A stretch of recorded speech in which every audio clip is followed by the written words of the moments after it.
আসসালামু আলাইকুম সুপ্রিয় শিক্ষার্থীরা, কেমন আছো তোমরা? আবার আরেকটি নতুন ক্লাস নিয়ে তোমাদের কাছে চলে আসলাম। আমি ফারজান আফরোজ, প্রভাষক, বাংলা বিভাগ, মোহাম্মদপুর কেন্দ্রীয় বিশ্ববিদ্যালয় কলেজ। নিশ্চয়ই তোমরা সবাই ভালো আছো। তোমরা সবাই অনেক অনেক ভালো থাকো এই কামনা করি।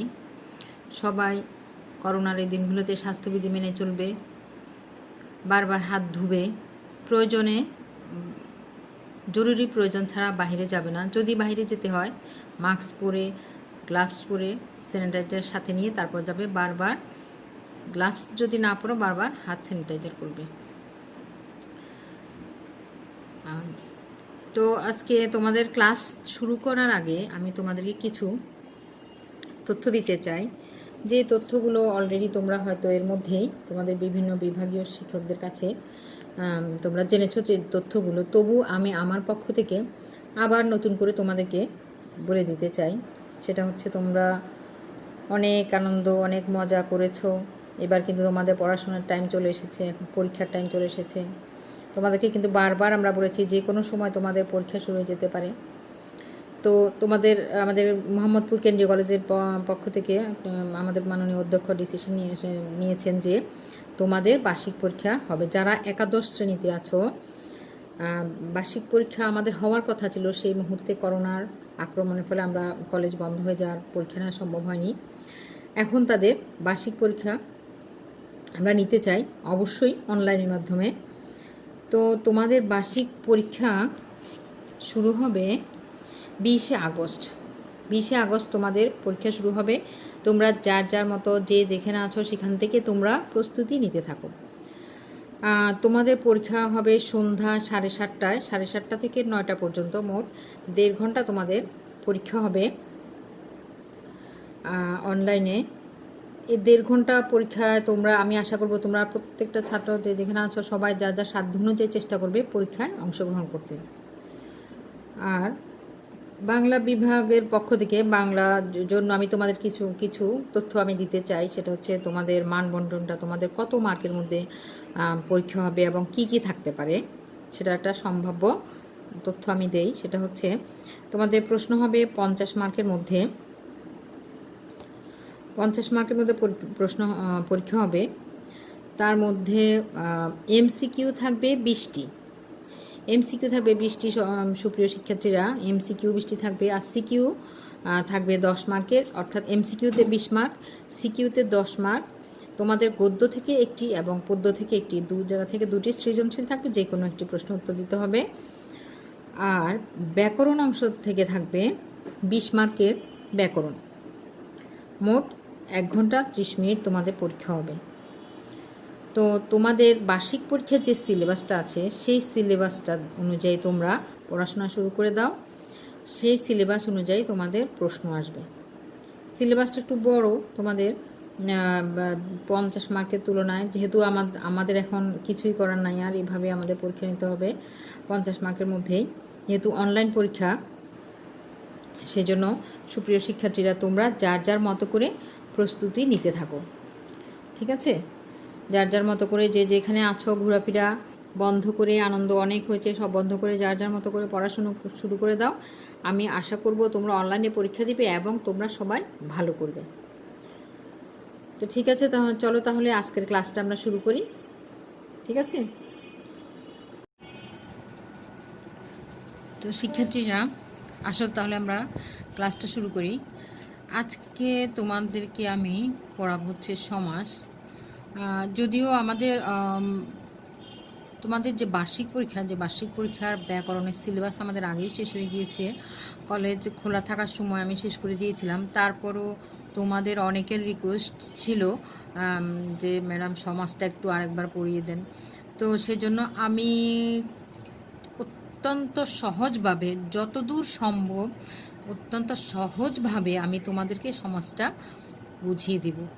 আশা করি আজকের ক্লাসটার পর তোমরা অবশ্যই পরীক্ষাতে সমাজ নির্ণয়ে কোনো ঝামেলায় পড়বে না, খুব সুন্দরভাবে সহজভাবে তোমরা সমাসের উত্তর দিতে পারবে। তো শুরু করা যাক তাহলে আজকে ক্লাস। আজকে তাহলে আমরা কি পড়ব? সমাস। তো শিক্ষার্থীরা, সমাস কাকে বলে এভাবে সরাসরি আমরা সমাজ তোমাদেরকে আমি বুঝিয়ে দিব সমাস আসলে কি। সমাস হচ্ছে বড় একটি বিষয়কে, বড় একটি লাইনকে বা বড় একটি কথাকে সংক্ষিপ্ত করাই হচ্ছে সমাসের কাজ, সংক্ষিপ্তকরণ। তা আমরা যদি প্রথমে তোমাদেরকে একটা লাইন দিয়ে আমি বুঝিয়ে দেই, যেমন ধরো মাছি তো তোমরা চিনো, চিনো না? সবাই চিনি আমরা মাছি, কিন্তু একটা মাছি আছে তোমরা নাও চিনতে পারো, সেটা হলো অ্যামাজন বনে একটা মাছি পাওয়া যায় যার নাম হচ্ছে পিয়াম। সেই মাছিটা যখন মানুষকে কামড়ায়, সেই মাছিটা এতই বিষাক্ত, কামড় দিলে মানুষ মরে যায়। তো সে মাছির সেটা হচ্ছে অ্যামাজন বনের মাছি। তো অত কঠিন, অত বিষাক্ত মাছির কাছে আমাদের মনে হয় যাওয়ার দরকার না। আমি তোমাদেরকে খুব সুন্দর একটা মাছির কথা লিখি, দেখো তো তোমরা চিনতে পারো কিনা। মৌ সংগ্রহ করে যে মাছি, মৌ সংগ্রহ করে যে মাছি তাকে আমরা কি বলি? মৌ সংগ্রহ করে যে মাছি তাকে আমরা সংক্ষেপে কিন্তু কি বলি? মৌমাছি। মৌমাছি বলি না তাকে আমরা সংক্ষেপে? মৌ সংগ্রহ করে যে মাছি মৌমাছি, তাই না? এই যে এত বড় একটা লাইন, মৌ সংগ্রহ করে যে মাছি, তাকে আমরা কি করলাম? একদম ছোট্ট একটা শব্দে বা একটা পদে আমরা নিয়ে আসলাম, মৌমাছি। ঠিক আছে? এই যে এত বড় একটা লাইনকে বা এত বড় একটা বাক্যকে ছোট্ট একটা শব্দে যে আমরা পদে যে আমরা পরিণত করলাম, এটাই হচ্ছে কি? সমাস। একেই বলে সমাস। ঠিক আছে? তো তাহলে আমরা একটু বুঝি এখন যে সমাস কি কি করে। মৌ সংগ্রহ করে যে মাছি, সংক্ষেপে কি? মৌমাছি। তাহলে এত বড় লাইনটাকে সমাস কি করলো? সংক্ষিপ্ত করে ফেললো। তাহলে সমাস কি করে? সংক্ষেপণ। সমাস বাক্যকে সংক্ষেপণ করে, নতুন শব্দের সৃষ্টি করে। আচ্ছা, এবার আসো, এই যে আমরা জানি, তোমরা হয়তো পড়েছ ছোটবেলা থেকে, এটা সবাই পড়ে আসে, বাক্যের অন্তর্গত প্রত্যেকটি শব্দকে কি বলে? পদ বলে। তাহলে দেখো, মৌ একটি পদ, সংগ্রহ একটি পদ, করে একটি পদ, যে একটি পদ, মাছি একটি পদ, মৌমাছি, মাছি একটি, সবগুলো একটু পদ না? এই যে এতগুলো পদ, এখানে 1 2 3 4 5, এখানে 5টা পদ আছে। 5টা পদকে কি করেছে সমাস? এক পদে নিয়ে আসছে। কি সেটা? মৌমাছি। 5টা পদকে একটা পদে, সংক্ষিপ্ত একটা পদে নিয়ে আসছে সমাস। তাহলে সমাস কি করে? একপদীকরণ।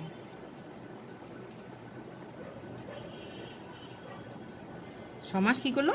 একপদীকরণ। এরপর আসো, এরপর যদি আমরা আসি তাহলে কি হলো? এই যে সমাসের এই যেগুলো পদ, এই পদগুলো দেখো, মৌ সংগ্রহ করে যে মাছি, এই লাইনগুলো কিন্তু একটা বিন্যাস আছে, সুন্দর করে একটা সাজানো আছে। এই সাজানো লাইনগুলোকে কি করেছে? সে এক পদে পরিণত। এই লাইনগুলো যদি এলোমেলোভাবে থাকতো তাহলে কিন্তু এটা বাক্য হতো না। এই যে সাজানো বাক্যগুলোকে সে আরও সুন্দর করে সাজিয়ে এখানে এক পদে পরিণত করে মৌমাছি করেছে। তাহলে এই যে পদগুলোকে সে সাজালো, তাহলে সে কি করলো? সাজানোর ফলে কি হলো? এই পদ একটা শ্রুতি মধুর একটা শব্দ এখানে তৈরি হলো। এই সুন্দর পদগুলোকে সাজিয়ে, অর্থবোধক পদগুলোকে সাজিয়ে একটা বাক্য তৈরি হলো। সে বাক্যটা থেকে একটা কি হলো? শ্রুতি মধুর একটা পদ তৈরি হলো। তাহলে সমাস আরও কি করে? শ্রুতি মধুরতা সৃষ্টি করে, শব্দে শ্রুতি মধুরতা সৃষ্টি করে।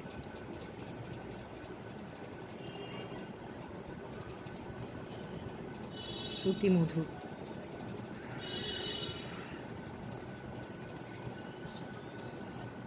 আচ্ছা, তাহলে আমরা কি কি পেলাম? সংক্ষেপণ, একপদীকরণ, পদের, আরো পেলাম কি? পদের বিন্যাস,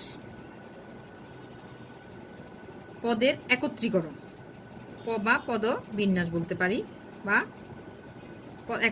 একপদীকরণ তো লিখেছি, একত্রীকরণ। পদের একত্রীকরণ, এগুলো হলো সমাসের কাজ। তাহলে এই সমাস কি করে, এত বড় লাইনকে এরকম ছোট করে একটা সুন্দর শ্রুতিমধুর একটা শব্দ তৈরি করে। আচ্ছা, এই যে লাইনটা মৌ সংগ্রহ করে যে মাছি, এই লাইনটার কিন্তু একটা নাম আছে। এখন আমরা জানবো এর একটা নাম আছে। আবার এই যে মৌমাছি পেলাম আমরা, এই মৌমাছিরও কিন্তু একটা, এই পদটারও একটা নাম আছে। আগে জানি আমরা এই যে এত বড় মৌ সংগ্রহ করে যে মাছি, বা আমরা আরো যে কোনো সমাস যদি আমরা চৌরাস্তা, চার রাস্তার সমাহার কি বলি আমরা, চৌরাস্তা। আমরা কখনো বলি না এই তুই চার রাস্তার সমাহারে যাস না, আমরা বলি চৌরাস্তার ওখানে যাবি, এরকম। তাহলে এই যে বড় বড় লাইন, এই লাইনটার, এই যে বড় একটা লাইন, এই লাইনটার একটা নাম আছে, একটা না তিনটা নাম আছে। সেগুলো কি আমরা একটু জানি। এটাকে বলা হয় ব্যাস বাক্য, ব্যাস বাক্য। আরেকটা নাম আছে বিগ্রহ বাক্য, আরেকটা নাম আছে সমাস বাক্য। তাহলে আমরা কি পেলাম, তিনটা নাম পেলাম। কার, এই যে লম্বা, এই যে 4-5টা পদ মিলে একটা লাইন, সেটার আমরা নাম পেলাম কয়টা, তিনটা নাম পেলাম। সেটাকে কি বলে, ব্যাস বাক্য, বিগ্রহ বাক্য, সমাস বাক্য। তবে বেশিরভাগ সময় যেটা সবসময় ইউজ হয়ে থাকে আমরা সেটা ব্যাস বাক্য বলে থাকি, ব্যাস বাক্য। আচ্ছা, তাহলে এখানে আসো, এই যে মৌমাছি বা এই যে এক পদীকরণ হয়েছে, শ্রুতি মধুর একটা শব্দ আমরা পেয়েছি, এটাকে কি বলে, এটাকে বলে এই সমস্ত পদগুলোকে যে এখানে এক পদে পরিণত করেছে, সেই জন্য এটাকে বলা হয় সমস্ত পদ। এটাকে বলা হয় সমস্ত পদ। আচ্ছা, তাহলে আমরা কি পেলাম, সমাস কি কি করে সেটা পেলাম, সমাসের কাজ কি, তারপরে পেলাম এই যে বাক্যটা, এই বাক্যটার নাম কি, ব্যাস বাক্য, বিগ্রহ বাক্য, সমাস বাক্য। আমরা ব্যাস বাক্য বলে বেশি চিনি।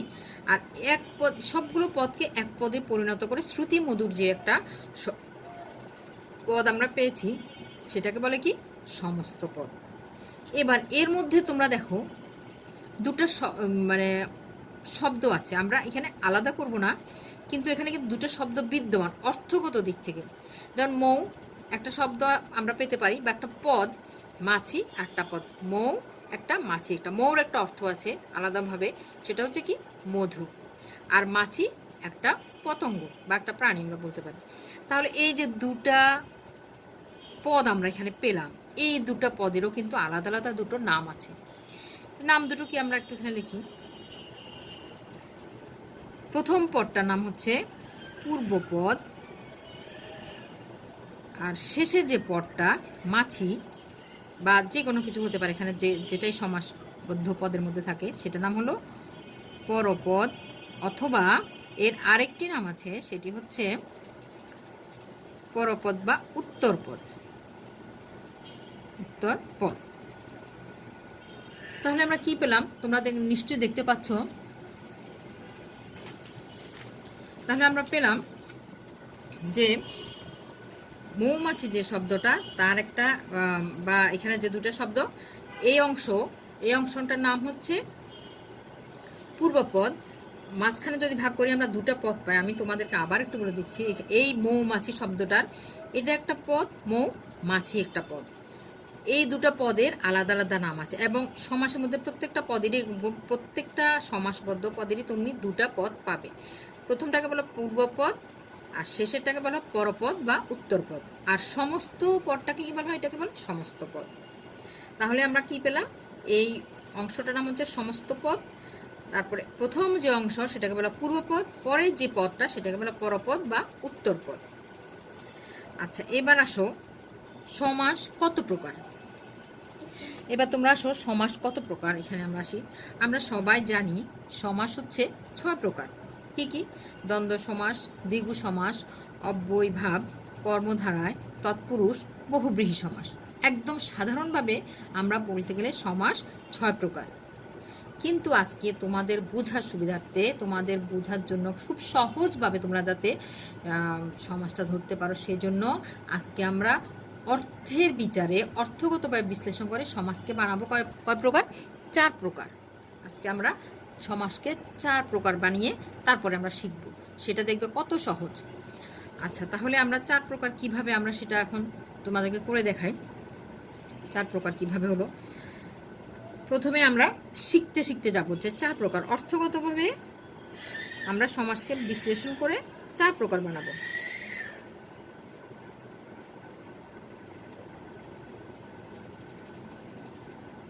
অর্থানুযায়ী সমাস কয় প্রকার, আমরা 4 প্রকার বানাবো। কিভাবে, প্রথমে আমরা আসি দ্বন্দ্ব সমাসে আসি। আমরা শিখতে শিখতেই আমরা পড়তে পড়তে কত প্রকার সেটা পড়তে পড়তে আমাদের শিখা হয়ে যাবে। আচ্ছা আসি, দেখো অর্থানুযায়ী প্রথমে আমরা আসি দ্বন্দ্ব সমাজ। দ্বন্দ্ব সমাসে আসি, দ্বন্দ্ব সমাস।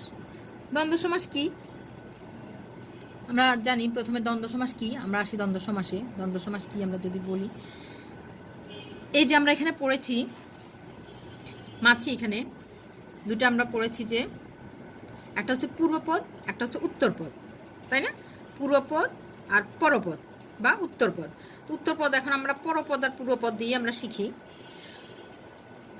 এই যে সমাসের মধ্যে দুইটা পদ থাকবেই। দ্বন্দ্ব সমাসের যেটা হবে সেটা হচ্ছে, দ্বন্দ্ব সমাসের মধ্যে যেটা হবে সেটা হলো, দ্বন্দ্ব সমাসে উভয় পদেই, আমি লিখি একটু, উভয় পদই প্রধান। অর্থগত দিক থেকে, অর্থগত দিক থেকে দ্বন্দ্ব সমাসে থাকবে উভয় পদই প্রধান থাকবে দ্বন্দ্ব সমাসে। তোমরা শব্দটা দেখেই বুঝে, সমাসবদ্ধ যে শব্দ তোমাদের তো আইডেন্টিফাই করতে দিবে, পরীক্ষায় তোমাদের আইডেন্টিফাই আসে। তো আইডেন্টিফাই যখন করতে দিবে তখন তোমাকে শব্দটা দিবে, শব্দটা দেখেই তুমি চিন্তা করে ফেলবে যে এটা কি ধরনের, এটা পদগুলো যে দুইটা পদ থাকে সে পদ কিরকম পদ, অর্থগত দিক দিয়ে বিচার করে ফেলবে। এখন আমি তোমাদের অতি সহজভাবে সেটা দেখিয়ে দিব। সেটা হচ্ছে উভয় পদই প্রধান থাকে। উভয় পদ বলতে কোন উভয় পদ, এই যে পূর্বপদ পরপদ দুইটা পদই প্রধান থাকে। তার একটা উদাহরণ আমি দেখাচ্ছি। যেমন ধরো বাবা মা, হ্যাঁ যেমন ধরো বাবা মা। এখন বাবা এবং মা এ দুটোর মধ্যে এটা হচ্ছে কি পূর্বপদ, এটা হচ্ছে পরপদ। এখন বাবা ও মায়ের মধ্যে তুমি বলো তো অর্থগত দিক থেকে আমরা যদি বিচার করি বাবা মা কোনজন বেশি প্রধান একটা পরিবারের মধ্যে? আসলে বাবা মা দুজনেই সমান। বাবার যেমন প্রয়োজনীয়তা আছে সংসারে, মারও তেমন, একইভাবে দুইজনই সমান। সুতরাং এই যে দ্বন্দ্ব সমাজ, এগুলোতে যখন দেখবে যে পূর্বপদ এবং উত্তরপদ দুটি সমান, উভয় সমান ভাবে গুরুত্বপূর্ণ, তখনই তুমি বুঝবে সেটা হচ্ছে দ্বন্দ্ব সমাস। সেরকম মনে করো উঁচু নিচু, কলমকালি, দা কুমড়া, এরকম বিভিন্ন যখন দেখবে তুমি পূর্বপদ এবং উত্তরপদ দুটি সমানভাবে প্রাধান্য পাবে, সেটাই হচ্ছে কি আমাদের, সেটাই হলো আমাদের দ্বন্দ্ব সমাস। ঠিক আছে, গেল দ্বন্দ্ব সমাস। উভয় পদই প্রাধান্য পাবে দ্বন্দ্ব সমাসে, উত্তরপদ এবং পূর্বপদ উভয় পদই প্রাধান্য পাবে আমাদের দ্বন্দ্ব সমাসে। আচ্ছা এবার আসি, আমরা একটা শব্দ তোমাদের লিখি,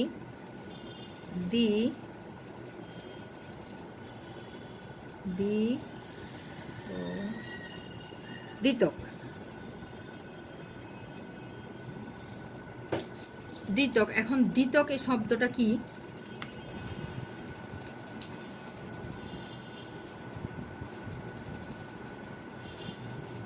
এই যে দ্বিতক শব্দটা লিখলাম, দ্বিতক দিয়ে কি বোঝায় আমি সংক্ষেপে আগে তোমাদেরকে সেটা বলে দিই। দ্বিতক দিয়ে আমরা কি বুঝি, ঠিক আছে? দ্বিতকের আমরা প্রথম লিখি, দ্বিতকে হচ্ছে দ্বিগু।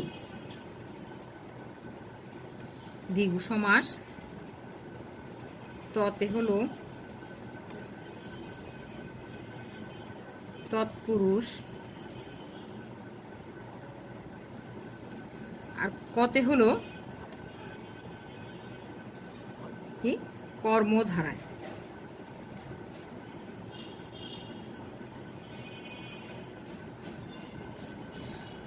কতে হলো কর্মধারার সমাস।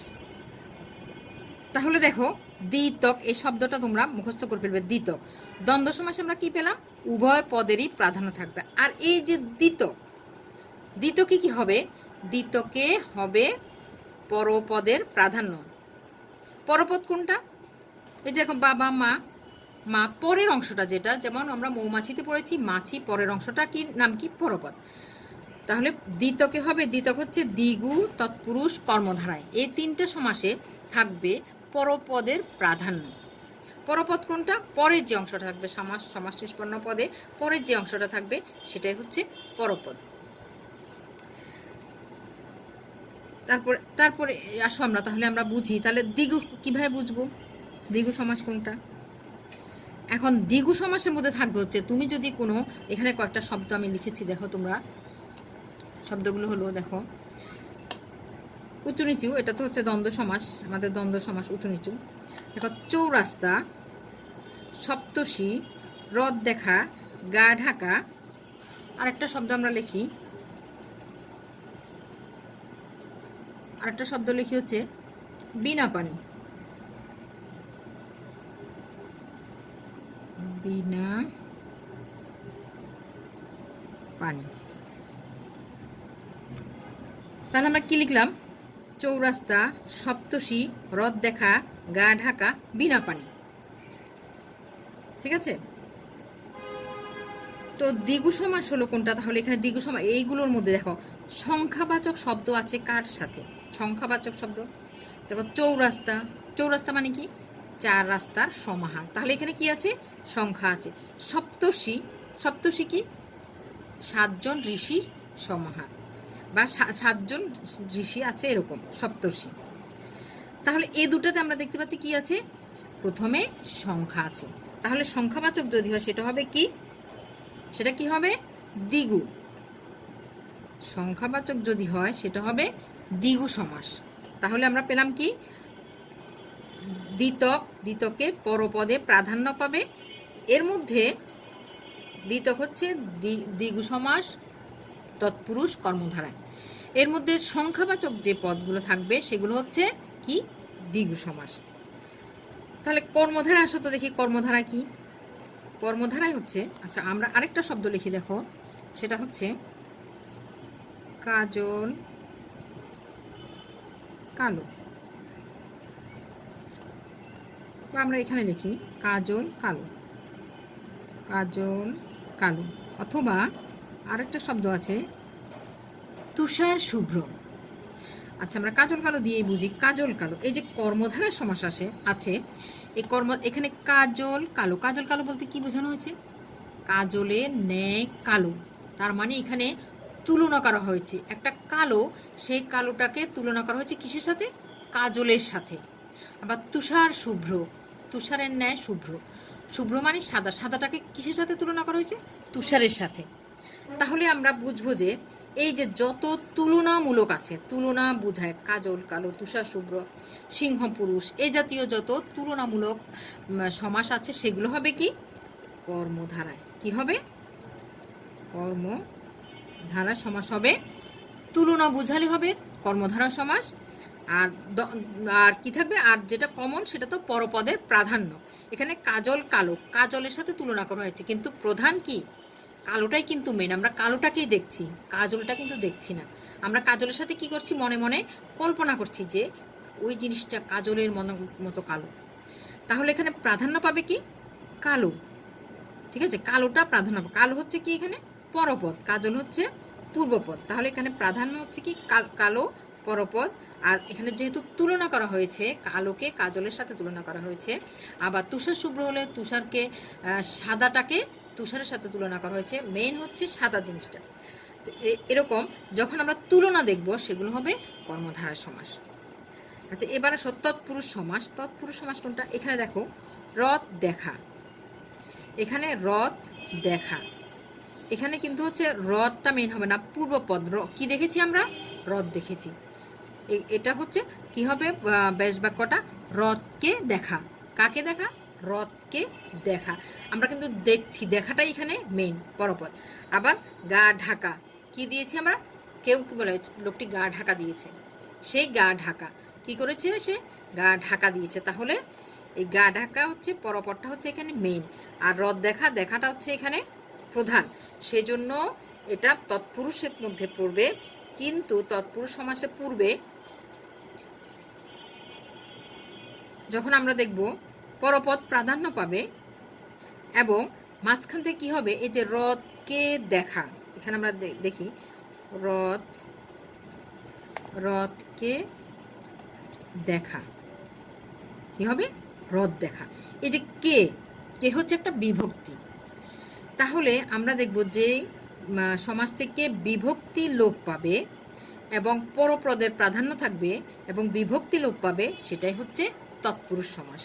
তাহলে গাকে ঢাকা, গা ঢাকা, এখান থেকে কে লোপ পেয়েছে, কে বিভক্তি, কে লোপ পেয়েছে, তাহলে কে একটা বিভক্তি, তাহলে সেটা হবে কি তৎপুরুষ সমাস।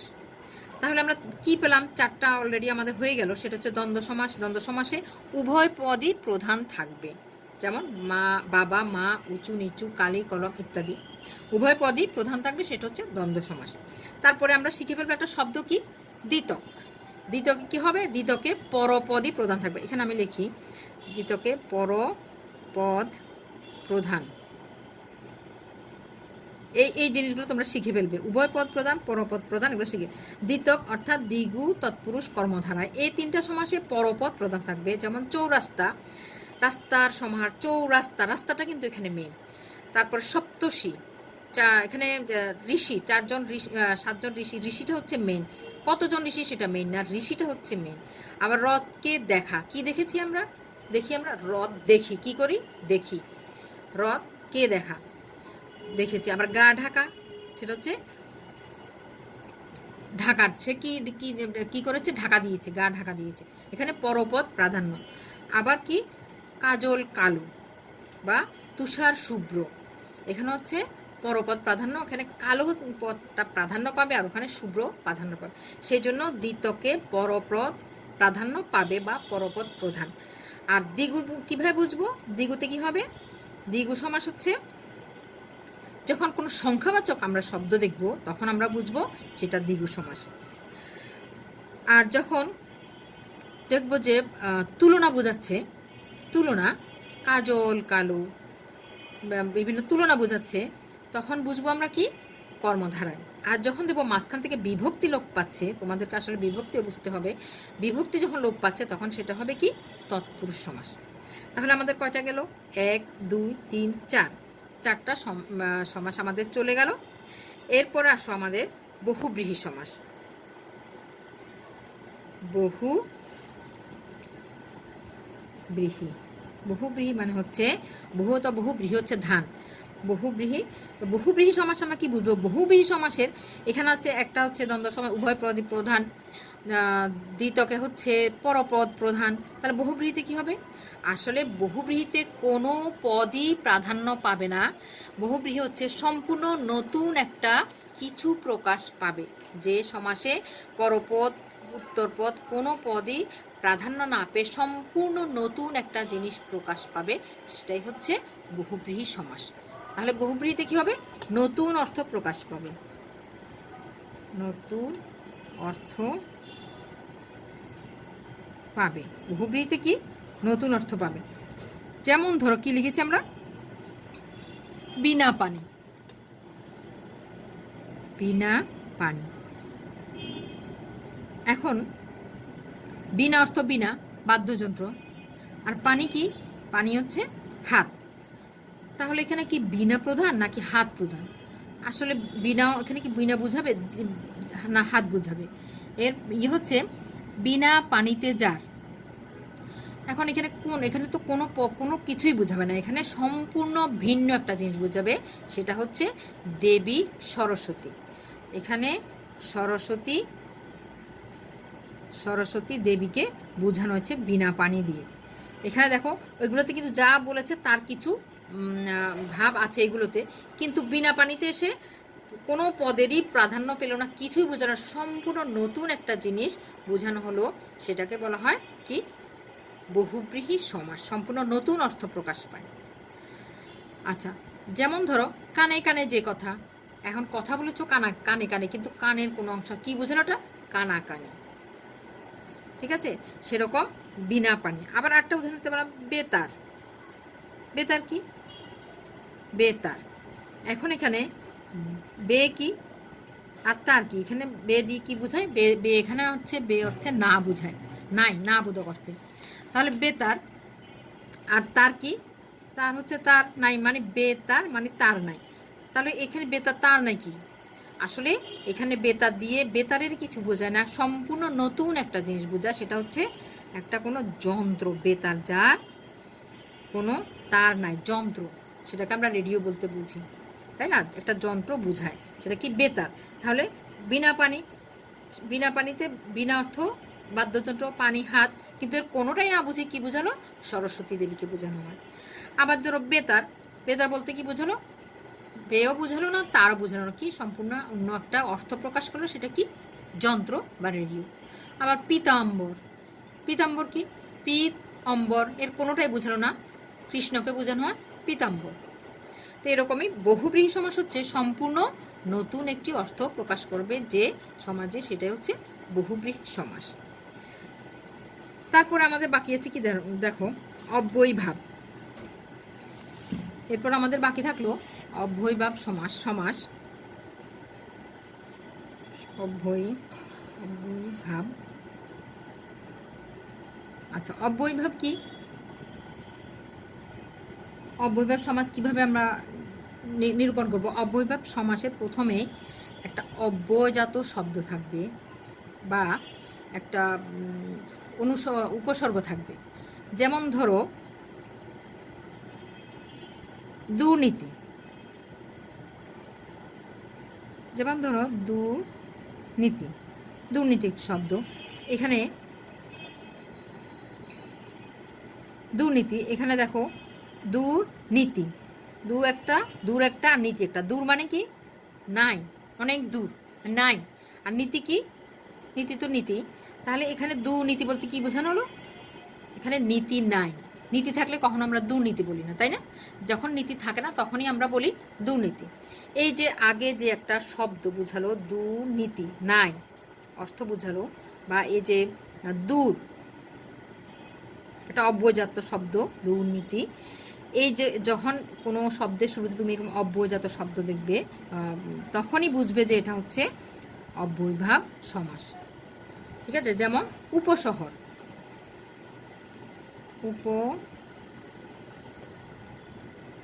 উপশহর। এখন উপশহর কি, আমরা কি শহরের বড় জিনিসকে উপশহর বলি, কাকে উপশহর বলি, শহর মানে শহরের যে ছোট অংশ সেটাকে ছোট, শহরের যে ছোট। এখানে দেখো একটা উপসর্গ প্রকাশ পেয়েছে, প্রথমে উপসর্গ আছে, তারপরে একটা শব্দ বসেছে। এই যে প্রথমে যে একটা অব্যয়জাত শব্দ বা প্রথমে একটা উপসর্গ জাতীয় শব্দ বসবে, যদি তোমরা এরকম শব্দ দেখো তখনই তোমরা বুঝবে এটা হচ্ছে কি অব্যয়ভাব সমাস। ঠিক আছে, তাহলে বুঝে গেছে। তাহলে এরকম হতে পারে আরও আমিষের অভাব, মানে অভাব নিরামিষ, নীতির অভাব দুর্নীতি, তারপরে শহরের চেয়ে ছোট উপশহর, অক্ষির সমীপে প্রত্যক্ষ। তো এরকম প্রত্যক্ষের মধ্যে একটা উপসর্গ আছে। এরকম যখন তোমরা প্রথমে একটা অব্যয়জাত শব্দ বা প্রথমে তোমরা উপসর্গ জাতীয় শব্দ দেখবে তখন তোমরা বুঝবে এটা হচ্ছে অব্যয়ভাব সমাস। আচ্ছা, এই হলো মোটামুটি আমার সমাসের মোটামুটি একটা ধারণা। যে ধারণাটুকু যদি তোমার থাকে, বিন্দুমাত্র থাকে, তাহলে তুমি পরীক্ষায় সমাস নির্ণয় আমার মনে হয় না তোমার কোথাও সমস্যা হবে, খুব দ্রুত তুমি ধরতে পার। একদম বেসিক জিনিসগুলো হচ্ছে সমাসের এটা। এরপরে আমি সমাসের আরও প্রকারভেদ আছে সেগুলো, বা এই সমাসগুলোর আরও প্রত্যেকটা সমাসের আরও প্রকারভেদ আছে, সেগুলো আমি তোমাদেরকে পরবর্তী একটা ক্লাসে বুঝিয়ে দেব। আজ তাহলে এ পর্যন্তই, তোমরা ভালো মতো পড়াশুনো করে পরীক্ষা দাও। ঠিক আছে, আজ এ পর্যন্ত থাকলো, পরবর্তীতে অন্য কোনো ক্লাসে আবার তোমাদের সাথে দেখা হবে। খোদা হাফেজ।